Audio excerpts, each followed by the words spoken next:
नमस्कार उज्जैन, मैं हूं आपके साथ आकांक्षा पिवाल और आप देख रहे हैं अभय न्यूज का 19 नवंबर शनिवार शाम का बुलेटिन। आइए एक नजर डालते हैं शहर की अब तक की प्रमुख गतिविधियों पर। इस बुलेटिन के प्रायोजक हैं पाकीज़ा। नगर निगम में इन दिनों सैकड़ों कचरा कलेक्शन वाहन चल रहे हैं।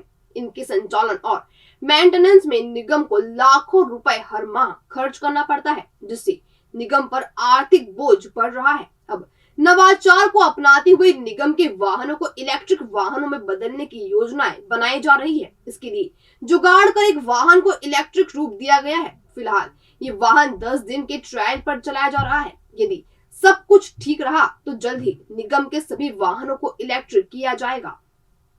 नगर निगम ने कचरा संग्रहण करने के लिए शहर में चलाए जा रहे वाहनों को अब इलेक्ट्रिक रूप देने के जतन शुरू कर दिए हैं। इसके लिए निगम के वर्कशॉप प्रभारी विजय गोयल ने निजी फर्म की सहायता से निगम के एक वाहन में इंजन और गियर बॉक्स निकाल दिए हैं। बिना गियर और क्लच के चलने वाले इस जुगाड़ वाहन में 120 एम्पियर की बैटरी लगाई गई है, जो 3.5 घंटे में फुल चार्ज होगी और एक बार के चार्ज में लगभग 180 किलोमीटर चलेगी। इसमें हाइड्रोलिक सिस्टम भी लगाया गया है, जो बैटरी से ही संचालित होगा। ये वाहन 500 किलोग्राम तक वजन आसानी से उठा सकता है। इसमें स्पीड के लिए 3 लेवल दिए गए हैं, जिसके तहत वाहन 20, 40 और 60 किलोमीटर प्रति घंटा की स्पीड से दौड़ सकता है। इसे बनाने में करीब 1.5 लाख रुपए खर्च हुए हैं। वर्तमान में नगर निगम के कचरा संग्रहण वाहन में 5 से 7 लीटर डीजल प्रतिदिन लग रहा है। यदि ये वाहन सफल होता है तो निगम को लाखों रुपए की बचत होगी। शनिवार को उज्जैन नगर निगम MIC मेंबर रजत मेहता और उपायुक्त संजेश गुप्ता ने इस जुगाड़ वाहन का अवलोकन किया। रजत मेहता ने बताया कि 10 दिन के ट्रायल के बाद यदि सब कुछ ठीक रहा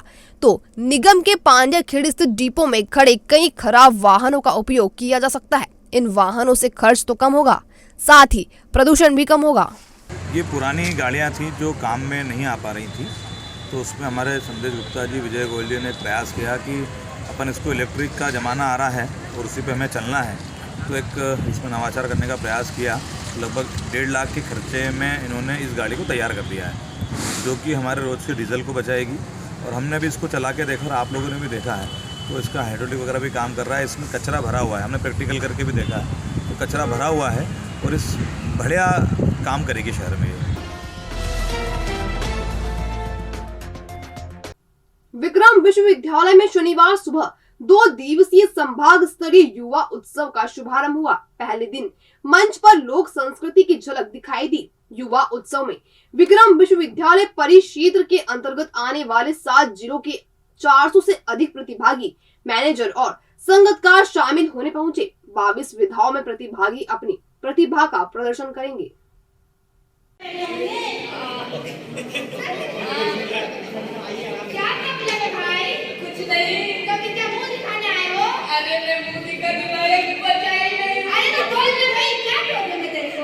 दरअसल शुभारंभ समारोह की अध्यक्षता कुलपति प्रोफेसर अखिलेश कुमार पांडे ने की। विशेष अतिथि कुल सचिव डॉक्टर प्रशांत पुराणिक, कुलानुशासक प्रोफेसर शैलेंद्र कुमार शर्मा एवं कार्य परिषद सदस्य संजय नाहर थे। स्वागत भाषण प्रोफेसर देवेंद्र मोहन कुमावत ने दिया। युवा उत्सव के पहले दिन लोक नृत्य एवं समूह नृत्य में जहां विभिन्न संस्कृतियों की झलक दिखाई गई, वहीं लघु नाटिका में प्रतिभागियों ने अपने अभिनय का लोहा मनवाया। इसमें शामिल 7 टीमों को प्रस्तुति के लिए 10-10 मिनट का समय दिया गया था। 22 विधाओं के तहत एकल शास्त्रीय वादन, नृत्य, गायन, प्रश्न मंच, लघु नाटिका, मुख अभिनय, नाटक, चित्रकला, मूर्तिकला, कोलाज सहित अन्य स्पर्धाएं आयोजित की जा रही हैं। युवा उत्सव का समापन एवं पुरस्कार वितरण समारोह 22 नवंबर को दोपहर 3 बजे स्वर्ण जयंती सभागृह में होगा। युवा उत्सव है, मतलब जिसमें संभाग स्तर का, इसको संभाग स्तर युवा उत्सव भी कहा जाता है, जिसमें विश्वविद्यालय परिक्षेत्र के जो 7 जिले हैं, जिसमें नीमच, मंदसौर, रतलाम, आगरमालवा, शाजापुर, देवास, उज्जैन, यहाँ की टीमें भाग ले रही हैं। बस 22 विधाएँ हैं। 22 विधाएँ में मतलब हर टीम में लगभग 60 प्रतिभागी हैं और गर्ल्स और बॉयज़, और साथ में कुछ संगतकार हैं। मतलब एक टीम के साथ लगभग 70 लोग आए हुए हैं। तो इस तरह से करीब 400 प्रतिभागी 2 दिनों की विधाओं में भाग लेंगे। Mahakal food and cafe restaurant, एक स्वाद जो दे अपनेपन का एहसास। हमारी विशेषता स्पेशल थाली, पंजाबी थाली, रेगुलर थाली और सब्जी पूरी, साथ ही लुफ्त उठाएं सभी प्रकार के इंडियन, साउथ इंडियन और चाइनीज डिशेस का, वो भी रीजनेबल रेट्स में। बर्थडे पार्टी, किटी पार्टी या कोई भी हो फंक्शन, हम देंगे आपके लिए शानदार मेहमान नवाजी। टिफिन और पार्सल सुविधा भी है उपलब्ध। हमारा पता जी 2/3 Jawahar Nagar near Cosmos mall, नाना खेड़ा, उज्जैन। मोबाइल नंबर 8889925481 या फिर 8889925491। कार्तिक मेला केंद्रीय समिति की बैठक शनिवार को नगर निगम सभागृह में हुई। इसमें महापौर मुकेश चटवाल एक्शन में नजर आए और अनुपस्थित रहने वाले नोडल अधिकारियों को कारण बताओ नोटिस जारी करने के निर्देश दिए। नोटिस के जवाब आने पर उन्हें MIC सदस्यों के सामने विश्लेषण के लिए रखा जाएगा। दरअसल दोपहर करीब 12:30 बजे बैठक की शुरुआत हुई। इसमें कार्तिक मेले की विभिन्न समितियों के बजट को बढ़ाया गया, जिसकी मांग नेता प्रतिपक्ष रवि राय ने पिछली बैठक में की थी। इस दौरान कार्तिक मेले में अवैध दुकानों को हटाने के सुझाव भी आए, जिसे मानते हुए अधिकारियों को सुझाव अनुरूप काम करने के लिए निर्देशित किया गया। बैठक में पार्षद गब्बर भाटी ने कार्तिक मेला मंच के पास गलत तरीके से की जा रही वाहन पार्किंग का मुद्दा उठाया, जिसे भी दुरुस्त करवाने की बात महापौर मुकेश चटवाल ने कही है। आज हमारी कार्तिक मेले की केंद्रीय समिति की बैठक थी। इसमें जो हमारी विभिन्न समिति के द्वारा जो बजट बढ़ाने के प्रस्ताव आए थे, वो सारे प्रस्तावों को हमने स्वीकृत किए गए, सारे बजट हमने बढ़ाए गए। दूसरा, हमारा जो हमारी समिति के जो नोडल अधिकारी हैं, वो जो लोग आज बैठक में उपस्थित नहीं थे, उन सब लोगों को स्वतः नोटिस जारी करवाने के निर्देश दिए हैं और साथ ही उनके जवाब का MIC के अंदर विश्लेषण करेंगे। श्री महाकालेश्वर मंदिर में अक्सर अव्यवस्था को लेकर सुर्खियों में रहने वाली महाकाल मंदिर प्रबंध समिति एक बार फिर चर्चा में है। इस बार उन्होंने अपना खजाना भरने के चक्कर में दर्शनार्थियों की सुविधा को भी दरकिनार कर दिया। लिहाजा भगवान महाकाल का जलाभिषेक करने के लिए 1500 रुपए की रसीद कटवाने के बाद भी उन्हें कई घंटों तक इंतजार करना पड़ रहा है। श्री महाकाल महालोक के लोकार्पण के बाद से दर्शनार्थियों की संख्या लगातार बढ़ती जा रही है, लेकिन श्री महाकालेश्वर मंदिर आने वाले श्रद्धालुओं को 1500 रुपए की रसीद कटवाने के बाद भी घंटों लाइन में लगकर इंतजार करना पड़ रहा है। जबकि मंदिर समिति ने दावा किया था कि 1500 रुपए की रसीद कटवाने के बाद श्रद्धालुओं को इंतजार नहीं करना पड़ेगा। शनिवार को गोरखपुर से आए श्रद्धालु शंकर सुमन और इंदौर के रिकेश करोतिया ने बताया कि सबसे ज्यादा तकलीफ महिला श्रद्धालुओं को है। उनके लिए टॉयलेट की व्यवस्था तक नहीं है। 4 नंबर गेट से प्रवेश के बाद चांदी द्वार तक पहुंचने के बीच पीने के लिए पानी भी नहीं मिलता है। सुरक्षा की बात की जाए तो चेकिंग करने वाला कोई नहीं है। बहरहाल बाहर से आने वाले श्रद्धालुओं के समक्ष मंदिर की प्रतिष्ठा को धूमिल करवाने में कोई कसर नहीं छोड़ी जा रही है। न दीवार पे पेंटिंग है, न कैमरों की अच्छी व्यवस्था है और तलाशी भी नहीं लेते हैं ये लोग। कोई एक भी आदमी तलाशी नहीं ले रहा है, आप समझ लीजिएगा। स्थिति खराब है, टॉयलेट की व्यवस्था नहीं है। आदमी को टॉयलेट लग गया, वो तो चला गया बाहर जा करके। लेडीज लोगों को टॉयलेट लग गया तो टॉयलेट नहीं करेंगे। उनके मतलब हालत इतनी खराब है कि जिसका पेट खराब हो, जिसकी मतलब बाथरूम की व्यवस्था हो, और उम्र सब हो जाएगा उसको यहीं पर। प्रधानमंत्री जी आए उज्जैन में महाकाल लोक का अनावरण करने, तो महाकाल लोक में ऐसा सुनने में आया था कि VIP कल्चर बंद होगा, लेकिन VIP कल्चर बंद होने के बाद उल्टा बढ़ गया यहाँ। तो ये क्या है?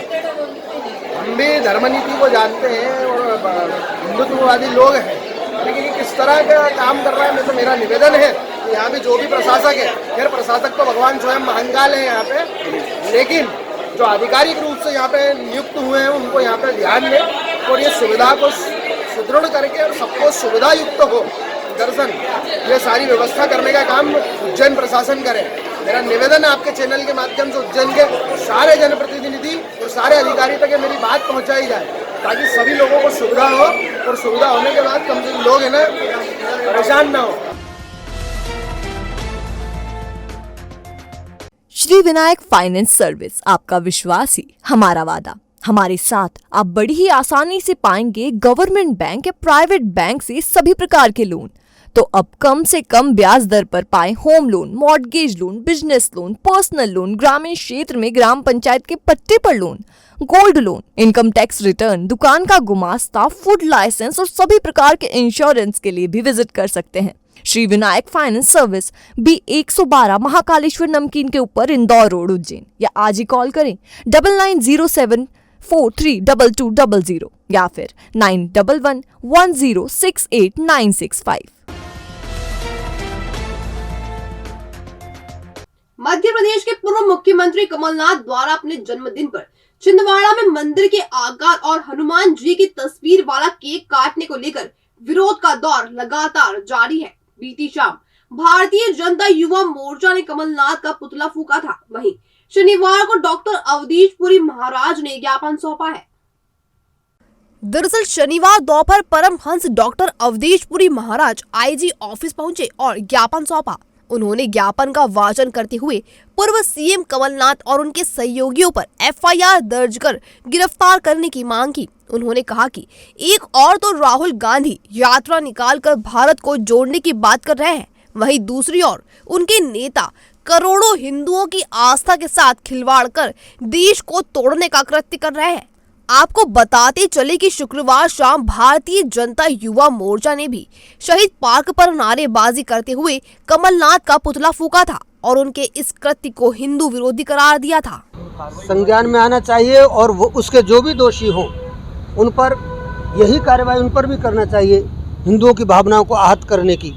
क्योंकि ये तय है, ये मैंने आपको यही अभी कहा है कि अगर एक व्यक्ति ये गलती करेगा तो भविष्य में न जाने कितने लोग हमारी देवी देवताओं को इस प्रकार से अपमानित करेंगे। मैं तो एक बात कहना चाहूँगा, अगर कमलनाथ जी में इतनी ताकत है तो वो किसी मस्जिद का केक बनाए, ईसा मसीह का केक बनाए, फिर उसको काटें, तो उनको पता चलेगा कि लोग क्या करते हैं। हम सहिष्णु हैं, इसका तात्पर्य ये नहीं कि हिंदुओं की भावना के साथ आप खिलवाड़ करें। और अब खबरें दे दनादन। जीवन में सब कुछ गतिमान है, विकास के लिए गति बहुत आवश्यक है, किंतु यदि संतुलन नहीं है तो यह गति विकास नहीं ला सकती। ये बात गांधी अध्ययन केंद्र गुजरात विद्यापीठ अहमदाबाद के अध्यक्ष प्रोफेसर प्रेमानंद मिश्रा ने भारतीय ज्ञानपीठ द्वारा आयोजित पद्म भूषण डॉक्टर श्री मंगल सिंह सुमन स्मृति अखिल भारतीय सद्भावना व्याख्यान माला के छठे दिन प्रमुख वक्ता के रूप में कही है। व्याख्यान माला का समापन 20 नवंबर को होगा।